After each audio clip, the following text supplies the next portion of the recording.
আসসালামু আলাইকুম। চলে আসলাম আবারও আপনাদের মাঝে নতুন একটি ভিডিও নিয়ে। তো আজকের ভিডিও থেকে জানতে পারবেন এক কালার কামিজ কাটিংয়ের নিয়ম এবং প্রিন্টের কামিজ কাটিং নিয়ম কি একই কিনা না ভিন্ন আছে। তো সেটি আজকে জানতে পারবেন। তো সম্পূর্ণ ভিডিওটি মনোযোগ সহকারে দেখবেন আশা করি। তো দেখেন এই যে আমি কাপড়টা নিয়েছি, এই কাপড়টা কিন্তু প্রিন্টের কাপড়, ঠিক আছে। তো এটার কিন্তু এক সাইডে প্রিন্ট মানে উপর দিকে যে ফুলগুলা আছে, হয়তোবা ক্যামেরায় দেখা যাইতেছে না, কিন্তু ফুলগুলা উপরের দিকে, ফুলের মাথাগুলো আছে, ঠিক আছে, গাছগুলা উপর দিকে। তো এই সব ধরনের কাপড় যে কিভাবে কাটিং করবেন, এক কালার কামিজের মতোই কি কাটিং করা যাবে কি না, তো সেটি আজকে জানবেন। তো সম্পূর্ণ ভিডিওটি আশা করি মনোযোগ সহকারে দেখবেন। আর চ্যানেলটি সাবস্ক্রাইব করা না থাকলে চ্যানেলটি সাবস্ক্রাইব করে পাশে থাকা বেল বাটনটি বাজিয়ে দিবেন, যাতে করে আমার নতুন নতুন ভিডিও সবার আগে আপনার কাছে নোটিফিকেশন চলে যায়। তো দেখেন আমরা যখন এক কালার কামিজ কাটি বা অন্য যে কোনো প্রিন্টের কামিজ কাটি, তো ওই সময় কিন্তু এরকম করে আমরা ডাবল ভাঁজ করে দিয়ে কিন্তু কামিজটা কাটিং করি, ঠিক আছে। এভাবে ডাবল ভাঁজ দিয়ে কামিজটা কেটে ফেলি। তো এভাবে যদি কাটিং করি, দেখেন এটার কিন্তু উপর দিকে ফুল এবং এর নিচের পার্টের ফুল কিন্তু নিচের দিকে, ঠিক আছে, মাথাগুলো নিচের দিকে আছে। তো এইভাবে যদি কাটিং করি তাহলে দেখা গেছে সামনের পার্টের ফুল উপর দিকে থাকবে এবং পিছনের পার্টের ফুল নিচের দিকে থাকবে, ঠিক আছে। এটা কিন্তু বড় ধরনের একটা ওয়াল্টার। তো কীভাবে কামিজটি কাটবেন তো সেটি দেখাবো আজকে। তো চলুন দেখে আসি। আজকের ভিডিওটি সম্পূর্ণ মনোযোগ সহকারে দেখবেন। তো আশা করি আপনিও নিজেই কাটিং করে নিতে পারবেন। তো এভাবে আপনাদের বুঝিয়ে কেউ বলবে না আশা করি। তো আমি অনেক জায়গায় দেখছি যে একইভাবে আগের নিয়মেই কাটিং করে ফেলে, তারপরে কি হয় যে সামনের পার্ট এবং পিছনের পার্টের ফুল উপরে এবং নিচের দিকে হয়ে যায়। তো দেখেন আমি কাপড়টা পুরো খুলে নিছি, এইখানে ফুলগুলো কিন্তু সবগুলা উপর দিকে আছে, ঠিক আছে। তো উপর দিকে সবগুলা ফুল। তো দেখেন আমি কিন্তু কামিজের পার্টটা কিন্তু এক পার্ট বাস করে নিয়েছি। তো এই কামিজটা কিন্তু এক পার্টে সিঙ্গেল কাটতে হবে। তো দেখেন ফুলগুলা উপর দিকে আছে। তো এই ফুলগুলা উপর দিকে আমি নিয়ে এভাবে বাঁশ দিয়ে নিয়েছি। তো এই বাঁশটা আপনারা কিভাবে দিবেন, এই বাঁশটা দিবেন আপনাদের গের যতটুকু আছে। দেখেন আমার গেরটা হচ্ছে 25 ইঞ্চি।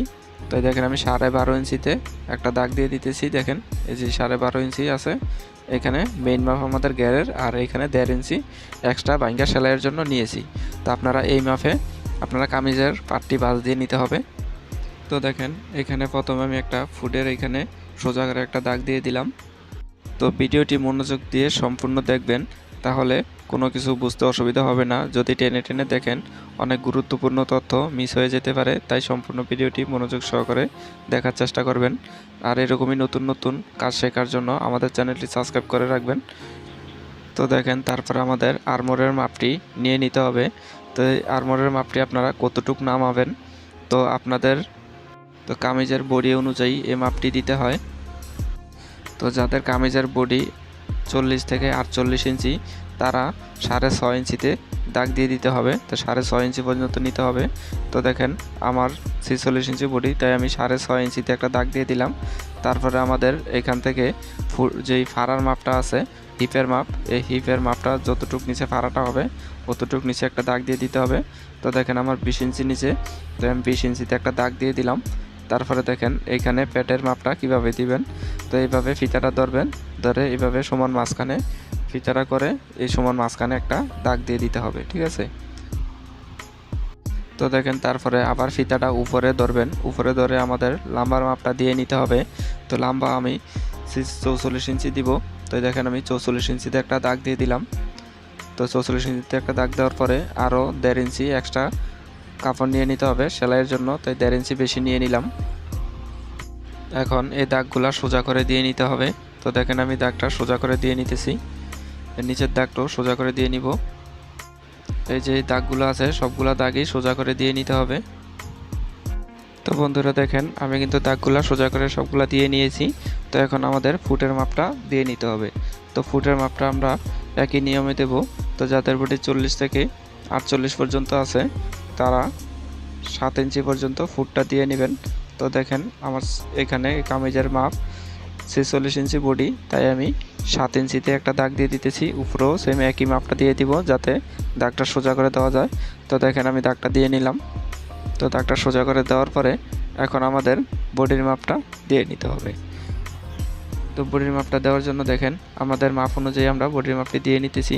তো আপনার বডির মাপ যত হবে তার 4 ভাগের এক ভাগ দিয়ে নিতে হবে এখানে, ঠিক আছে। তো এখানে যেহেতু 4 পার্ট করা আছে কাপড়টা, তো 4 পার্ট হবে ডাবলে। তো এখানে দেখেন বডির মাপ যা হবে আর কোমরের মাপ যা হবে 4 ভাগের 1 ভাগ এইখানে দিয়ে নিতে হবে।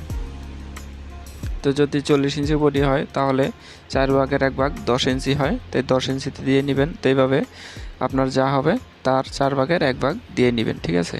তো মাপ এটা একই। তো এইখানে দেখেন আমি ইয়ার মাপটি দিয়ে নিলাম, গিয়ারের মাপটি দিয়ে নিলাম। তারপরে আমাদের এই দাগগুলা শেপগুলো আমাদের দিয়ে নিতে হবে এই দাগে। আর এইখানে দেখেন এখানে আমাদের 1.5 ইঞ্চি উপরে একটা দাগ দিয়ে দিব। তারপরে এই দাগ থেকে এইভাবে শেপটা দিয়ে নিতে হবে। তো এইভাবে সুন্দর করে শেপটা দিয়ে নেবেন।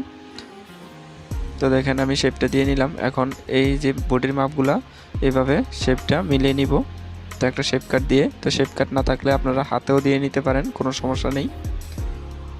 তো দেখেন এখানে হিপের মাপ থেকে আমাদের গিয়ারের মাপের সাথে এইভাবে সোজা করে দাগটা দিয়ে নিতে হবে।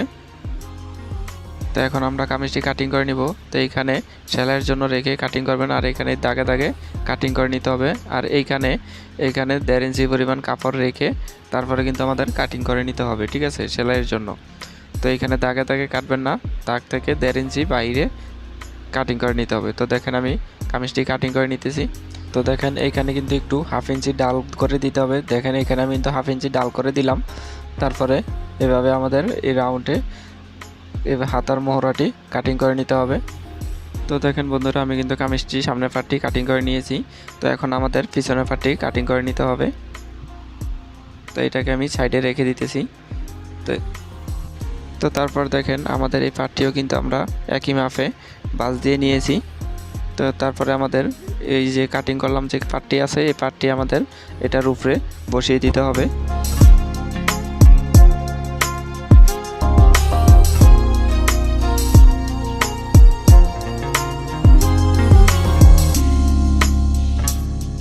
তো দেখেন আমি কিন্তু কাপড়টি বসিয়ে নিয়েছি। তো এই পার্টটা যেই সাইড আপনার সাইড থাকবে এই সাইডটা কিন্তু এক সমানভাবে বাঁশটা দিয়ে নিতে হবে, যাতে কম বেশি না থাকে, তাহলে কিন্তু মাপেও কম বেশি হয়ে যাবে। তো দেখেন এভাবে বিছিয়ে নেওয়ার পরে উপরে রাখার পরে এখন এই মাপ অনুযায়ী কাপড়টি নিচেরটিও কাটিং করে নিতে হবে। তো দেখতেই পারলেন আমি কিন্তু কামিজটি কাটিং করে নিয়েছি। এখন এই যে দাগগুলো আছে এই দাগে দাগে এখন আমাদের একটু করে কেটে চিহ্ন দিয়ে নিতে হবে, যাতে আমাদের সেলাই করতে গেলে এই মাপগুলো দিতে সুবিধা হয়, যাতে কোনোটা পার্ট বড় ছোটো না হয়। তো এখন দেখেন আমি কিন্তু পিছনের পার্টটা কিন্তু সরিয়ে রাখছি, ঠিক আছে। তো পিছনের পার্টটা সরিয়ে আমাদের সামনের পার্টে তালপাট কাটিং করে নিতে হবে। তো এই তালপাটটি যে সেসব জামায় সামনে ডিজাইন গলা পিছনে গোল গলা হবে, বা যে কোনো গলাই হোক পিছনে যদি এক সাইডের গলা হয় শুধু সামনেই পরতে পারবেন। তো ওই সব কামিজে কিন্তু আমাদের এই তালপাটটি দিয়ে নিতে হয়, ঠিক আছে। আর যে গলায় সামনে এবং পিছনে একই গলা হবে, যেই সব কামিজ সামনে পিছনে ঘুরেই দোনো দিকে পরা যায় ওই সব কামিজ কিন্তু তালপাট হয় না, ঠিক আছে। তো এটা সবসময় মনে রাখবেন। তো তালপাট কিন্তু অবশ্যই দিয়ে নিতে হবে। তো দেখেন আমাদের কামিজটি হয়ে গেছে। এখন আমাদের হাতাটি কাটিং করে নিতে হবে। তো দেখুন হাতাটি কাটিং করার জন্য এখানে আমরা কাপড় নিয়ে নিয়েছি হাতাটি কাটিং করার জন্য। তো যেহেতু এগুলা এক সাইডের প্রিন্ট, তাই আমি এগুলো টুকরা করে নিয়েছি। তো দেখেন আমি 4টা টুকরা নিয়ে নিয়েছি। তো সবগুলা কিন্তু উপর দিকে ফুলের মাথাটা রাখছি, ঠিক আছে। কামিজের যেহেতু নিচের দিকে রাখছি আর এটা উপর দিকে রেখেছি। তো দেখেন তো এইখানে সোজা করে একটা দাগ দিয়ে দেবো, যেহেতু আমাদের হাতা জয়েন পড়বে। তো এইখানে আমরা সোজা করে একটা দাগ দিয়ে দিলাম। তো এখন আমাদের উপরের সাইডে যে মোহরার সাইডে আমাদের উপরে একটা সোজা করে দাগ দিয়ে দিব। তো দেখেন এখানে সোজা করে দাগটা দিয়ে দিয়েছি। তো সোজা করে দাগটা দেওয়ার পরে এখন আমাদের এই দাগ থেকে 3 ইঞ্চি নিচে আরও একটা দাগ দিয়ে দিতে হবে, এটা মোহরার শেপের জন্য। তো দেখেন এখানে সোজা করে একটা দাগ দিয়ে দিলাম 3 ইঞ্চি নিচে। তো এখন আমাদের এই উপরের দাগ থেকে হাতার লাম্বার মাপটি দিয়ে নিতে হবে। তো আমার হাতা 17 ইঞ্চি। তো দেখেন আমি 17 ইঞ্চিতে একটা দাগ দিয়ে দিলাম, আরও 1.5 ইঞ্চি বা 1 ইঞ্চি সেলাইয়ের জন্য এক্সট্রা কাপড় নিয়ে নিয়েছি। তো দেখেন দাগগুলো সোজা করে দিয়ে দিব। তো এখন আমাদের এইখান থেকে দাগ থেকে আমাদের হাতার মুখের মাপটি দিয়ে নিতে হবে। তো হাতার মুখ 5.5 ইঞ্চি, তাই আমি 5.5 ইঞ্চিতে একটা দাগ দিয়ে দিব। আর এইখানে আপনারা মোহরার মাপটা কত দিবেন, ঠিক আছে। তো এটা আপনারা মোহরার কামিজের যে মোহরার মাপটা যতটুকু নামাইছেন তার থেকে আরও 2 ইঞ্চি বেশি নিয়ে নেবেন, ঠিক আছে। তো আমি যেহেতু 6.5 ইঞ্চি নামাইছি, তাই এখানে আমি 8.5 ইঞ্চি দিয়ে নিব। তো দেখেন, তারপরে এক্সট্রা সেলাইয়ের জন্য নিয়ে নিছি। এখন এই দাগ থেকে এই দাগে দিয়ে নিব, দাগটা মিলিয়ে দিব। এখন আরও এক্সট্রা সেলাইয়ের জন্য কাপড় নিয়ে নিব। তারপরে দেখেন এইভাবে শেপ দিয়ে দিতেছি আমি। তো একটু লক্ষ্য করে দেখবেন, তাহলেই আপনিও কেটে নিতে পারবেন যে কোনো ধরনের কামিজ। তো দেখেন এখন আমি হাতাটি কাটিং করে নিব।